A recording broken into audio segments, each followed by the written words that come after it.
So we're looking at adding using partitioning.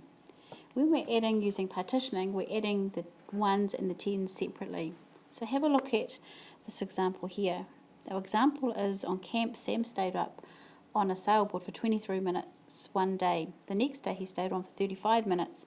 How many minutes did he stay on altogether? So our job is to add 23 plus 35, and that's here. Okay, so we've got our 23. We've got 2 groups of 10 and 1 of 3.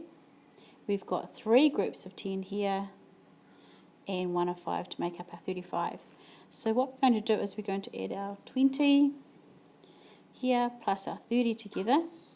We use the brackets, and then we're going to add our 3 plus our 5 together. Our 20 plus 30 equals 50, and our 3 plus 5 equals 8. So together 50 plus 8 equals 58, and that's how we add using partitioning.